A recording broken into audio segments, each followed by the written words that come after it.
एक अमीर आदमी ने अपने बच्चे को खोने का दर्द सहा जो रहस्यमय परिस्थितियों में गायब हो गया था।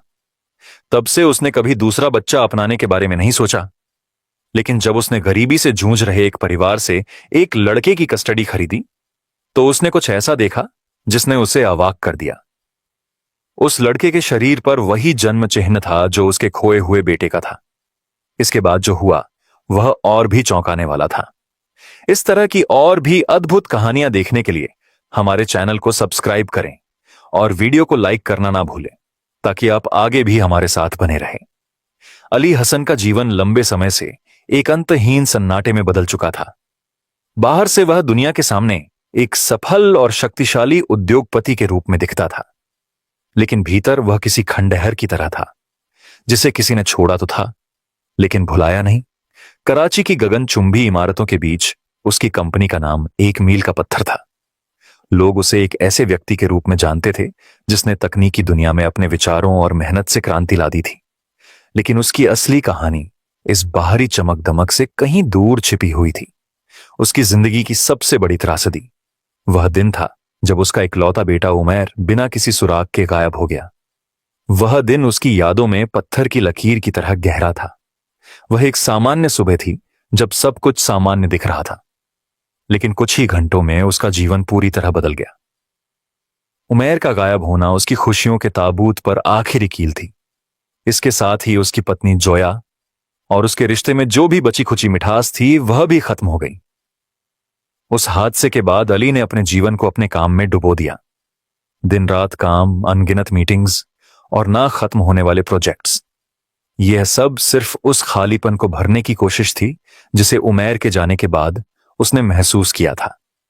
लेकिन कोई भी सफलता, कोई भी पैसा उस खाली जगह को नहीं भर पाया। उस रात वह अपने ऑफिस में अकेला बैठा था। उसके सामने अनगिनत रिपोर्ट्स और डेटा शीट्स फैले हुए थे। वह हमेशा की तरह हर छोटे बड़े डिटेल को ध्यान से देख रहा था।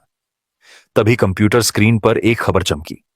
उसने ध्यान नहीं दिया, लेकिन कुछ सेकंड बाद उसकी नजर उस हेडलाइन पर अटक गई। अपराधी नेटवर्क द्वारा बच्चों का शोषण। उसने झिझकते हुए खबर पढ़नी शुरू की।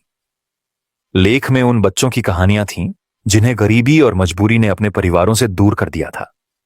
कुछ बेचे गए थे, कुछ अगवा किए गए थे। ये कहानियां किसी दर्दनाक सपने जैसी थीं जो बार बार सच होती थीं। अली ने पढ़ना बंद कर दिया। उसके हाथ कंप्यूटर माउस पर जमे हुए थे, लेकिन उसकी आंखें कहीं दूर अतीत में जा चुकी थीं। उमैर का चेहरा उसकी यादों में उभर आया। क्या उसका बेटा भी किसी ऐसी ही साजिश का शिकार हुआ था? क्या वह भी किसी अनजान जगह पर इसी तरह के भयावह हालात झेल रहा था? इन सवालों ने उसके भीतर कुछ बदल दिया। अगले कुछ दिनों में अली ने अपने संपर्कों का इस्तेमाल करना शुरू किया। उसने कई एनजीओ, सामाजिक कार्यकर्ताओं और यहां तक कि निजी एजेंसियों से संपर्क साधा। एक के बाद एक कॉल, कई मीटिंग्स और अंततः उसे एक बच्चा मिला। 6 साल का रेहान। रेहान एक झुग्गी में रहता था। उसकी मां अब इस दुनिया में नहीं थी और उसका पिता शराब और कर्ज के नीचे दबा हुआ था। रेहान की जिंदगी सिर्फ भूख और डर का मेल थी। जब अली पहली बार रेहान से मिला तो वह एक कोने में सिकुड़ा हुआ मिला। उसके नाजुक कंधे झुके हुए थे, जैसे किसी ने उसकी मासूमियत का बोझ भी उस पर डाल दिया हो। अली ने घुटनों के बल बैठते हुए उसे अपने पास बुलाया। उसकी आवाज में एक अनजाना दर्द और कोमलता थी। रेहान, मैं अली हूं। मैं तुम्हें डराने नहीं आया, मैं सिर्फ तुम्हारी मदद करना चाहता हूं। रेहान ने कुछ देर तक उसे देखा।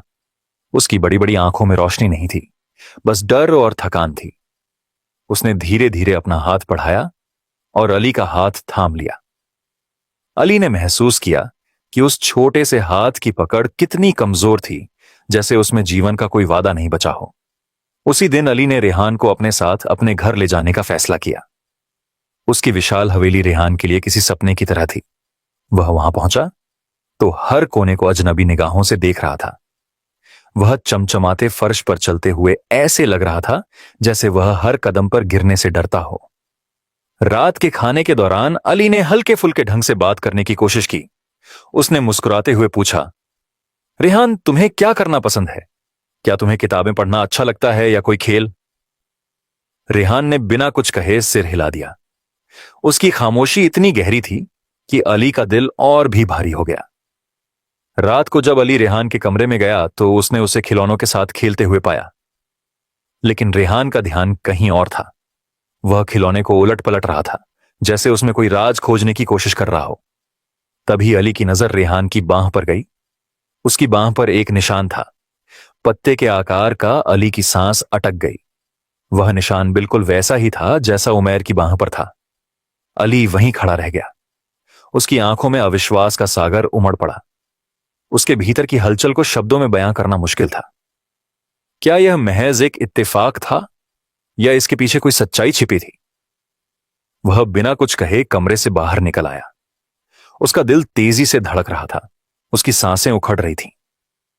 क्या उसका अतीत फिर से उसके सामने आ रहा था? उसने इस सवाल का जवाब नहीं दिया, लेकिन उसके भीतर एक अजीब सी बेचैनी पनप रही थी कुछ। अली हसन के लिए उस रिपोर्ट का इंतजार किसी अंतहीन यातना की तरह था। डीएनए टेस्ट की रिपोर्ट आने से पहले के हर पल में उसके दिल और दिमाग के बीच एक युद्ध चल रहा था। वह एक तरफ आशा से भरा था कि शायद रेहान ही उसका खोया हुआ बेटा उमैर हो, वहीं दूसरी तरफ एक डर भी उसे अंदर तक जकड़े हुए था। अगर रिपोर्ट से यह साबित नहीं हुआ तो इस सवाल का जवाब देने का साहस उसमें नहीं था। आखिरकार वह पल आया। फवाद ने टेस्ट की रिपोर्ट लाकर अली के हाथों में दी। उसके हाथ कांप रहे थे। नोट डिस्क के साथ जब उसने फाइल खोली तो उसकी नजर सबसे पहले उस पंक्ति पर पड़ी जिसने उसकी दुनिया हमेशा के लिए बदल दी। 99.9% मैच। वह पल जैसे थम गया। अली ने फाइल बंद कर दी और अपनी कुर्सी पर गिरते हुए आंखें बंद कर लीं। उसकी आंखों से आंसू बहने लगे। यह आंसू खुशी, राहत और उन सभी सालों के दर्द का मिलाजुला रूप थे। उसका बेटा उमैर जिंदा था। इतने सालों तक जिसे वह खो चुका था, वह अब उसके पास लौट आया था। लेकिन यह खुशी लंबे समय तक बिना गुस्से के नहीं टिक पाई। उसने फवाद को अपने पास बुलाया और कहा, मुझे उन लोगों के बारे में सब कुछ चाहिए जिन्होंने मेरा बेटा मुझसे छीना। मैं उन्हें छोड़ने वाला नहीं हूं। उसकी आवाज में एक ऐसी दृढ़ता थी जो उसके अंदर उबल रहे गुस्से को जाहिर कर रही थी। फवाद ने सिर झुकाकर हामी भरी और तुरंत वहां से चला गया।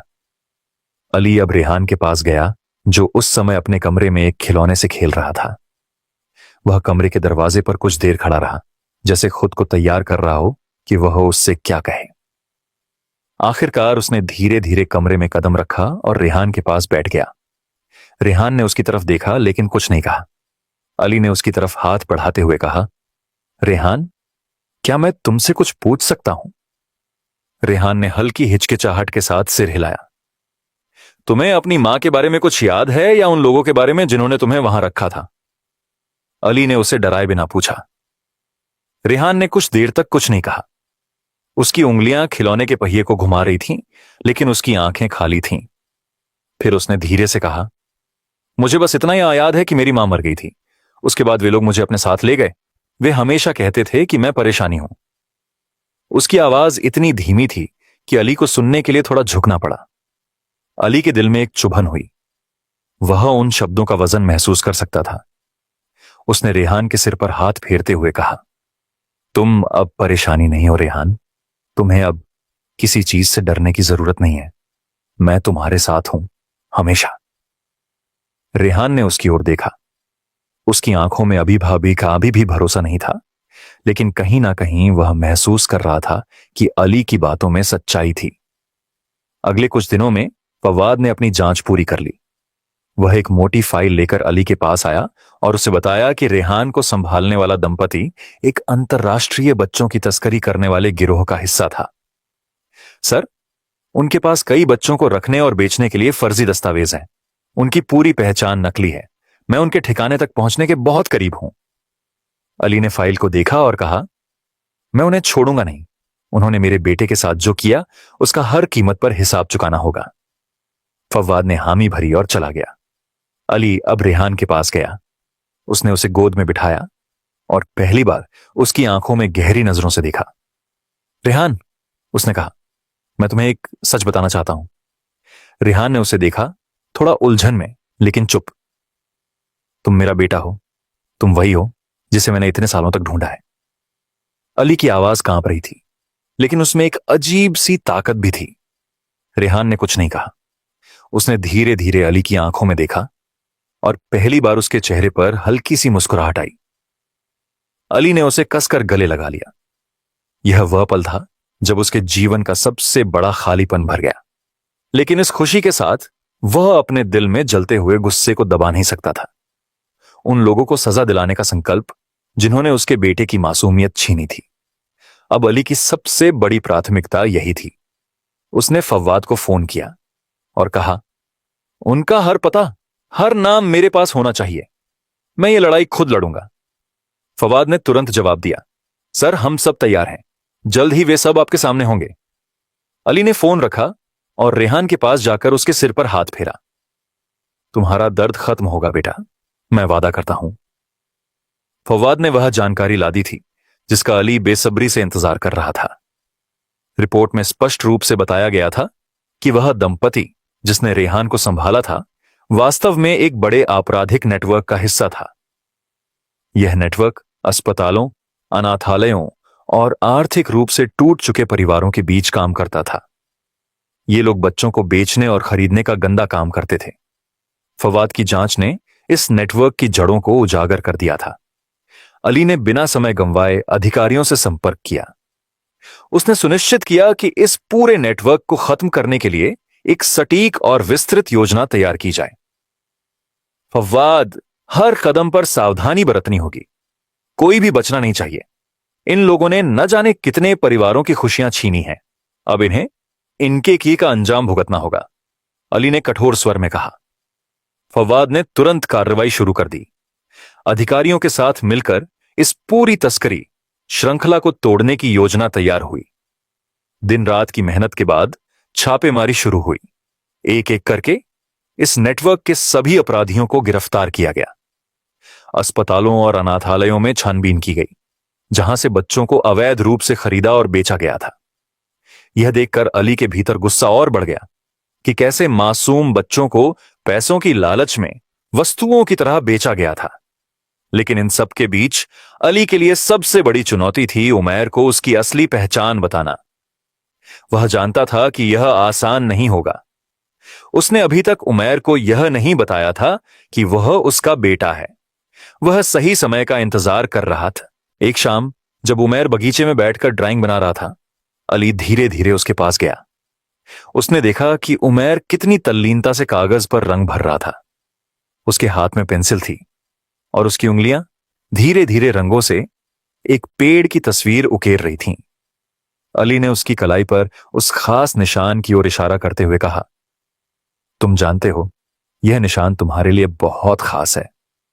उमैर ने अपनी पेंसिल नीचे रखी और हैरानी से पूछा, क्यों? अली ने मुस्कुराते हुए कहा, क्योंकि यह निशान तुम्हारी मां ने तुम्हें दिया है। यह तुम्हारे परिवार का हिस्सा है। उमैर ने पहली बार मुस्कुराते हुए कहा, मेरी मां कहती थी कि यह निशान हमारा है। अली यह सुनकर अपने आंसू रोक नहीं पाया। उसकी आंखों में खुशी और दर्द का सागर उमड़ पड़ा। उसने धीमी आवाज में कहा, वह सही कहती थी, यह निशान तुम्हारा है और तुम्हारे साथ हमेशा रहेगा। कुछ दिनों बाद जब अली को यकीन हो गया कि उमैर इस सच्चाई को सुनने के लिए तैयार है, उसने उसे अपने कमरे में बुलाया। वह जानता था कि यह पल उसके जीवन का सबसे महत्वपूर्ण पल होने वाला है। उसने गहरी सांस ली और उमैर के पास बैठ गया। उमैर, उसने धीमे स्वर में कहा, मुझे तुम्हें कुछ बताना है, यह बहुत जरूरी है। उमैर ने उसकी ओर देखा।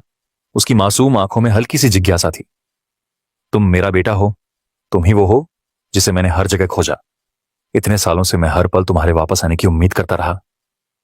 उमैर का चेहरा सवालों से भर गया। उसने धीमी आवाज में पूछा, आपने मुझे कभी छोड़ा क्यों नहीं? वे लोग कहते थे कि मैं किसी के लिए जरूरी नहीं हूं। अली ने उसकी आंखों में झांकते हुए कहा, मैंने तुम्हें कभी नहीं छोड़ा उमैर। मैंने हर दिन तुम्हारे लिए दुआ की और अब मैं तुम्हें कभी जाने नहीं दूंगा। उमैर की आंखों में आंसू भर आए। उसने अली के गले लगते हुए कहा, अब हमारे पास जड़ें हैं, है ना? अली ने मुस्कुराते हुए कहा, हां बेटा, अब हमारे पास जड़ें हैं। अगर इस कहानी ने आपके दिल को छुआ है तो हमारे चैनल को सब्सक्राइब करें और अगर हमारे कंटेंट को बेहतर बनाने के लिए आपके पास कोई सुझाव हो तो कृपया कमेंट्स में बताएं ताकि मैं आपके लिए और भी बेहतरीन कहानियां ला सकूं।